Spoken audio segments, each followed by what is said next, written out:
ಕೇಳ್ತೀರ ಅಂತ ಹೇಳಿ ಮುಗಿದೋಯ್ತಲ್ಲ. ನಿಮ್ಗೇನ್ ತೊಂದ್ರೆ? ಅವ್ರ ಮಗ ತಾನು ತಿಳಿದಿದ್ದು ಹೇಳಿದ. ನಾನು ನಮ್ಮ ಒಂದೇ ಹೇಳ್ತೀನಲ್ಲ, ಯಾ ಯತೀಂದ್ರು ಇಂಪಾರ್ಟೆಂಟ್ ಅಲ್ಲ, MB ಪಾಟೀಲು ಇಂಪಾರ್ಟೆಂಟ್ ಅಲ್ಲ, ಮತ್ತೊಬ್ರು ಇಂಪಾರ್ಟೆಂಟ್ ಅಲ್ಲ. ಸಿದ್ದರಾಮಯ್ಯನವ್ರು ಸ್ವತಃ ಹೇಳಿದಾರ. ಕಾಂಗ್ರೆಸ್ ಹೈಕಮಾಂಡ್ ಏನ್ ಹೇಳ್ತಾರ?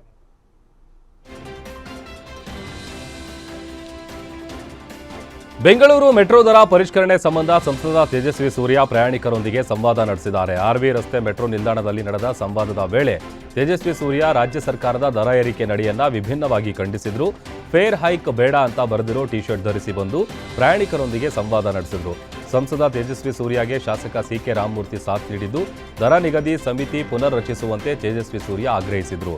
ಈ ವೇಳೆ ಮೆಟ್ರೋ ಟಿಕೆಟ್ ದರ ಏರಿಕೆಯಿಂದ ಕಷ್ಟ ಆಗ್ತಿದೆ ಅಂತ ಪ್ರಯಾಣಿಕರು ತಮ್ಮ ಅಳಲು ತೋಡಿಕೊಂಡ್ರು. ಫೈನಲ್ ಆಗಿ ಏನು ಉಳಿಯೋದೇ ಇಲ್ಲ, ಮೆಟ್ರೋಗೆ ಅಷ್ಟು ಖರ್ಚಾಗ್ತಾ ಇದೆ ಅಂತಂದ್ರು. ರಿಯಾಲಿಟಿ ಇದೆ. ಇದು ಹೋದ ವರ್ಷನೇ ಡಬಲ್ ಮಾಡಿದ್ರು, ಈಗ ಅದು ಸಾಕಾಗ್ಲಿಲ್ಲ. ಈಗ ತಿರ್ಗಾ ಯಾಕೆ ಜಾಸ್ತಿ ಮಾಡ್ತಾ ಇದ್ದಾರೆ ಹೇಳಿ? ಆನ್ಯುವಲ್ ಇಲ್ಲಿ ಹೇಳಿ, ಸೆಕೆಂಡ್ ಲೈನ್ ಓದಿ ಇಲ್ಲಿ. Annual automatic fare ಸೆಂಟೆನ್ಸ್ ಪೂರ್ತಿ ಓದಿ ಗೊತ್ತಾಗುತ್ತೆ.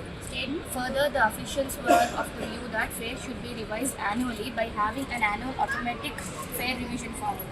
Automatic fair fixation formula.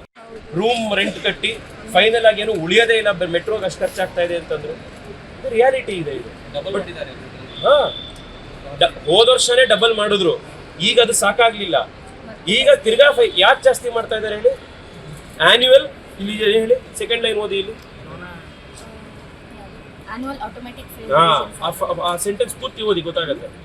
Further, the officials were of the view that fare should be revised annually by having an annual automatic fare revision formula. Automatic fair fixation formula. Room ಇನ್ನು metro ticket ದರ ಜಟಾಪಟಿ ಬಗ್ಗೆ ಪ್ರತಿಕ್ರಿಯೆ ನೀಡಿದ ಗೃಹ ಸಚಿವ doctor G Parameshwar, metro ದರದ ಬಗ್ಗೆ ಪದೇ ಪದೇ ಗೊಂದಲ ಆಗುತ್ತೆ ಎಂದಿದ್ದಾರೆ. ಇದು ಕೇಂದ್ರ ಮತ್ತು ರಾಜ್ಯ ಸರ್ಕಾರ ಸೇರಿ ಮಾಡುವ ನಿರ್ಧಾರ. ದರ ನಿಗದಿ ಸಮಿತಿಗೆ ಸ್ವಾಯತ್ತತೆ ಕೊಡಲಾಗಿದೆ, ಹಾಗಾಗಿ ರಾಜ್ಯ ನಿಯಂತ್ರಣ ಮಾಡೋದು ಕಷ್ಟ ಅಂತ ಹೇಳಿದ್ರು. ಬೇರೆ ದರ ನಿಗದಿ ಸಮಿತಿ ಮಾಡಬಹುದು, ಆದರೆ ಆ ಸಮಿತಿಗೂ ಕೇಂದ್ರದಿಂದ ನಿದರ್ಶನ ಬರುತ್ತೆ ಅಂತ ಗೃಹ ಸಚಿವ ಡಾಕ್ಟರ್ ಜಿ ಪರಮೇಶ್ವರ್ ಹೇಳಿದ್ದಾರೆ. ಇದು ಯಾವಾಗಲೂ ಈ ಮೆಟ್ರೋದು ಪದೇ ಪದೇ ಗೊಂದಲ ಆಗೇ ಆಗ್ತದೆ. ಅವರು ನಾವು ಇಬ್ಬರು ಸೇರಿ ಮಾಡುವಂಥದ್ದು ಯೋಜನೆ. ಅವರು ಕೂಡ ಕನ್ಸಲ್ಟ್ ಮಾಡಲೇಬೇಕಲ್ಲ, ಇನ್ಕ್ರೀಸ್ ಮಾಡೋಕ್ಕಾಗಲಿ ಡಿಕ್ರೀಸ್ ಮಾಡೋಕ್ಕಾಗಲಿ. ಈಗ ಅವರು ಹೋಲ್ಡ್ ಮಾಡಿದ್ದಾರೆ. ಮುಂದೆ ಅದು ಎರಡು ರಾಜ್ಯ ಮತ್ತು ಕೇಂದ್ರ ಎರಡು ಸೇರಿಕೊಂಡು ಅಂತಿಮವಾಗಿ ಏನು ತೀರ್ಮಾನ, ಯಾಕೆಂದರೆ ಅದಕ್ಕೆ ಆಟಾನಮಸ್ ಸ್ಟೇಟಸ್ ಕೊಟ್ಟಿದ್ದಾರೆ. ಅಲ್ಲಿನ CMD ರಾಜ್ಯ ಸರ್ಕಾರವನ್ನು ಕೇಳ್ಕೊಂಡು ಏನು ಮಾಡೋದಿಲ್ಲ. ಅವ್ರ ತೀರ್ಮಾನಗಳನ್ನು, ಅದು ಬೋರ್ಡ್ ಇರೋದ್ರಿಂದ ಅವ್ರ ತೀರ್ಮಾನನ ಮಾಡ್ತಾರೆ. ಯಾಕೆಂದರೆ ನಾನು ಕೂಡ ಒಂದಷ್ಟು ದಿವಸ ಅದರಲ್ಲಿ ಇನ್ಚಾರ್ಜ್ ಆಗಿದ್ದೇನೆ ಮೆಟ್ರೋದಲ್ಲಿ ಕೂಡ. ಆದರೆ ಅದನ್ನು ನಾವು ಕೇಳುವಂಥದ್ದು, ರಾಜ್ಯ ಸರ್ಕಾರ ನಿಯಂತ್ರಣ ಮಾಡುವಂಥದ್ದು ಕಷ್ಟ ಇರುತ್ತೆ.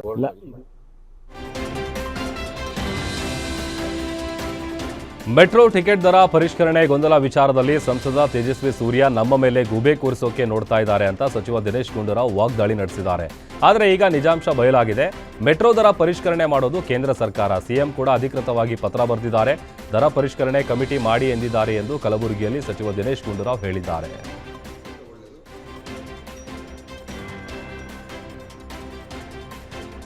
ಪ್ರೀತಿಸಿ ಮದುವೆಯಾಗಿದ್ದ ಪತ್ನಿಗೆ ಪತಿ ಕೈಕೊಟ್ಟು ಹೋಗಿದ್ದ ಗಂಡ ಶಶಿಕುಮಾರ್ ಮನೆಯ ಟೆರೆಸ್ ಮೇಲೆ ಮಗು ಜೊತೆ ಪತ್ನಿ ವಾಸವಾಗಿದ್ದ ರೂಮ್ ಖಾಲಿ ಮಾಡುವಂತೆ ಪತಿಯ ಕುಟುಂಬಸ್ಥರು ಗಲಾಟೆ ಮಾಡಿರೋ ಘಟನೆ ಹಾಸನ ಜಿಲ್ಲೆ ಅರಕಲಗೂಡು ಪಟ್ಟಣದಲ್ಲಿ ನಡೆದಿದೆ. ಮಹಿಳೆ ವಾಸವಿದ್ದ ರೂಮ್ಗೆ ನುಗ್ಗಿ ದಾಂಧಲೆ ನಡೆಸಿದ್ದಾರೆ.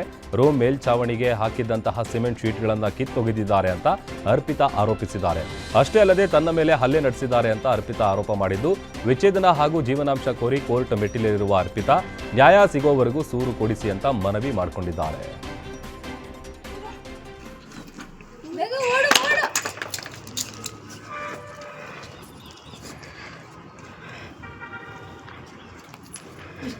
ಗಂಡ ಈಗ ಬಂದ್ಬಿಡ್ತಾರೆ. ಗಂಡಂದ ಮನೆ ಅಯ್ಯೋ ನಮ್ಮಪ್ಪ ಅಯ್ಯೋ ಏನ್ ಓ ನೀನ್ ಹೆಂಗ್ ಬಡ್ಕೊಂಡ್ ಸಾಯ್ತಿರೋದು ಅಂತ ಹಾ ಹ್ಞೂ ತಡಿ ಹಾ ಮೂರ್ನು ಬಿಟ್ಟು ನಿಂತಿದ್ದೀರಲ್ಲ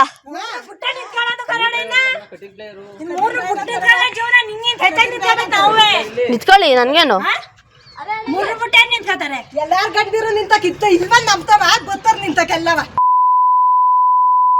ಅದಕ್ಕೆ ನಿಂತಕ್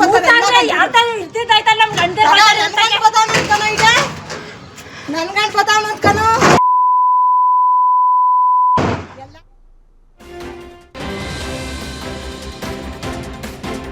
ಥೇಟ್ ಸಿನಿಮಾ ರೀತಿಯಲ್ಲೇ ಕಲ್ಯಾಣ ಮಂಟಪದಲ್ಲಿ ಮದುವೆಯೊಂದು ನಿಂತು ಹೋದ ಘಟನೆ ತುಮಕೂರು ಜಿಲ್ಲೆಯಲ್ಲಿ ನಡೆದಿದೆ. ಕುಣಿಗಲ್ನ SLN ಕನ್ವೆನ್ಷನ್ ಹಾಲ್ನಲ್ಲಿ ಬೆಂಗಳೂರು ಮೂಲದ ಹರೀಶ್ ಪ್ರಸಾದ್ ಮಂಡ್ಯ ಮೂಲದ ಯುವತಿ ಜೊತೆ ಎರಡನೇ ಮದುವೆಗೆ ಮುಂದಾಗಿದ್ದ. ಈ ವೇಳೆ ಮೊದಲ ಪತ್ನಿ ವಕೀಲರು ಸಂಬಂಧಿಕರೊಂದಿಗೆ ಎಂಟ್ರಿ ಕೊಡ್ತಾ ಇದ್ದಂತೆ ದೊಡ್ಡ ಹೈ ಡ್ರಾಮಾವೇ ನಡೆದಿದೆ. ಮೊದಲನೇ ಹೆಂಡತಿಗೆ ಯಾಮಾರಿಸಿ ಮತ್ತೊಂದು ಮದುವೆಗೆ ರೆಡಿಯಾಗಿದ್ದವನು ಈಗ ಪೊಲೀಸ್ ಠಾಣೆ ಮೆಟ್ಟಿಲೇರುವಂತಾಗಿದೆ. ತಮ್ಮ ಮಗಳಿಗೆ ವಂಚಿಸಿ ಎರಡನೇ ಮದುವೆ ಆಗ್ತಿದ್ದಾನೆ ಅಂತ ಮೊದಲ ಪತ್ನಿ ಪೋಷಕರು ಆರೋಪ ಮಾಡಿದ್ದಾರೆ.